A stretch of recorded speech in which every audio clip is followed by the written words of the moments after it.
Like all the colleges are all switching to LED. All that have campus lighting, stuff like that, they're all switching over there as they have to replace a metal halide light. They're switching to the LED. They're putting in a program to switch. So, areas like that run probably have twice as many lights on the campus. I know, in fact, Notre Dame has the same light fixtures you guys got. It's very similar. So that is something you want to consider. What is the cost per light pole? I did some crunching here while Darren was talking, and the cost, based on what they have here,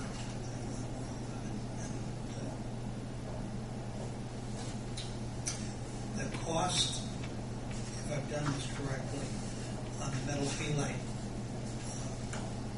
system over 16 years would be $2,684.98.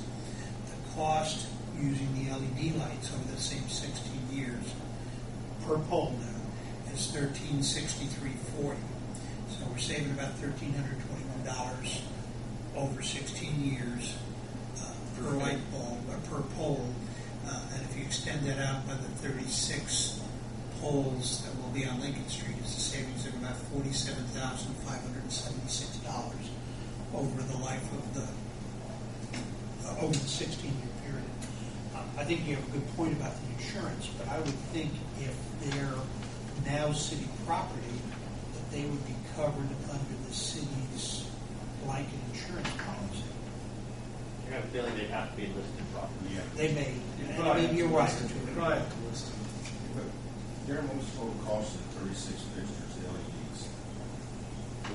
We don't know. You're talking about the pole and everything? Yeah. I don't have the numbers with me. I have the actual just the cost. All this is the cost comparison. This is something new in Greensburg. We have owned light pole before. No, but I think you're going to see that more and more because Duke's and a lot of these utility companies they do not want to be in the lighting business. Because if we do have to insure what's under You're going to have to insure Either way, I mean, we were going to own them. Duke will not accept light. So from the beginning, we were going to own the poles. The only difference is whether we had the halide or the LEDs. So the cost was going to be there regardless. That was originally factored in.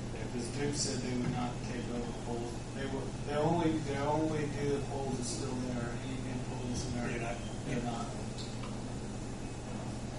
Because I know we had that discussion early on about whether it was cost effective to lease it.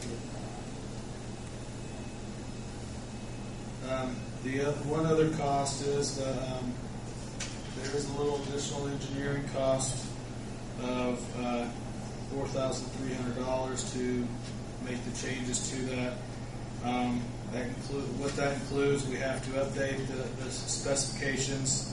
We have to have some coordination with NDOT and also with the vendor, and we also have to revisit the lighting calculations to confirm that the placement of the poles are in the right location.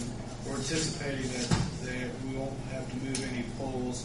We just may have it may be a little brighter, that sort of thing. So we're not anticipating reducing the number of poles or moving the poles at this point in time forward. But we got to run through the calculations to make sure that we're getting the proper the lighting of the roadways. It is a little, the fixture will be a little different because the LED is more of a downward thing versus the halo has more of the, it's out there. So probably the surrounding property owners will maybe like that because you get a lot of wasted energy on some of the other ones when you don't have it down directly down because you waste some of that lighting there. But that's included.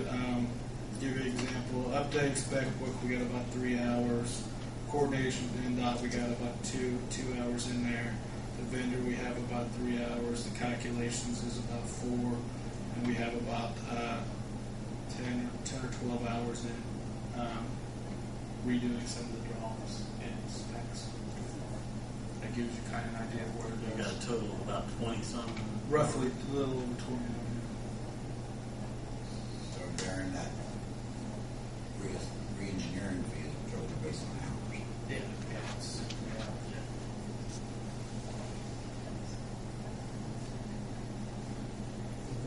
$10 an hour then. yeah, you talk about that. When I started working at HMCB, we pay our secretaries make almost as much as when I started out as licensed engineers. All those factory workers are making $10 an hour.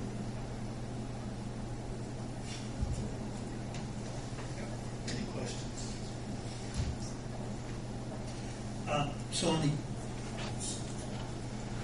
just so I understand here, the capital investment on the LED lights is about $575 per pole. Yes. Correct. So we're going to add, and we talked about this last meeting, probably $19,000 to the original figures that we had, plus the $4,300 on top of that.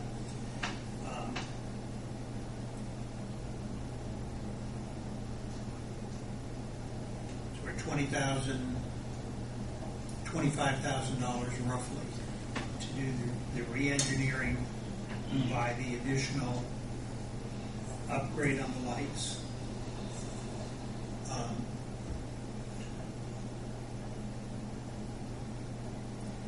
And that will be paid, basically all of that will be paid back within, if the figures are right, 7 or 8 years.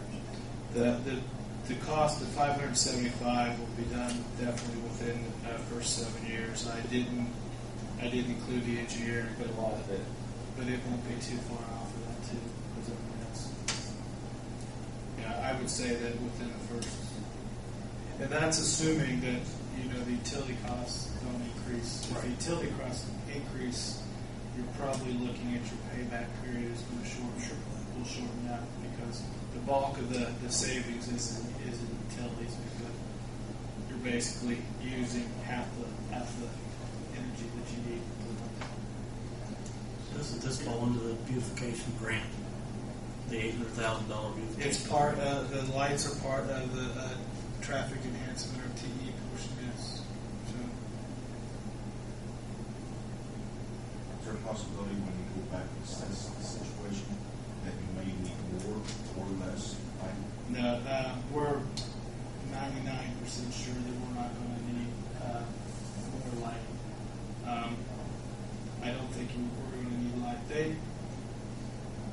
The manufacturer pretty much designed this LED to match the specifications of the metal halide.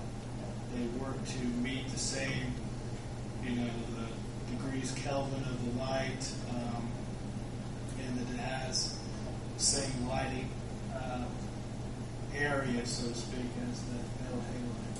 It's being designed to replace that. So they met the same specifications, and that's what we designed based on this metal halide. So we're really confident that we're not going to have any change in the number of fixtures or locations, but we do want to confirm that, check that. We don't want to just assume that. So. As I recall, we don't have any, and I'm going from memory here, of course, we don't have any place where there were poles set closely together. They were all evenly spaced, as I recall. And I would think that if you're talking about a 10% increase in lumens, not being an engineer, but I would think that if you had a greater than 10%, you might be able to reposition poles. It's only 10%. Yeah, you might be able to. I mean, if you were really early on in design, you hadn't got to the point where you're at now, you might have been able to stretch and maybe eliminate 1, 2 poles. Maybe you could have stretched the coverage. But this way, I think it'll be covered. Yeah, I mean, if it was early on in design, I'd say that that would be a more cost savings. If you could eliminate a fixture, obviously there's some cost savings. Earlier on in the game, you might have been able to recoup a little more cost savings. I also think about what Mark said before, that in reference to stoplights, right now we're using the fire department's cost.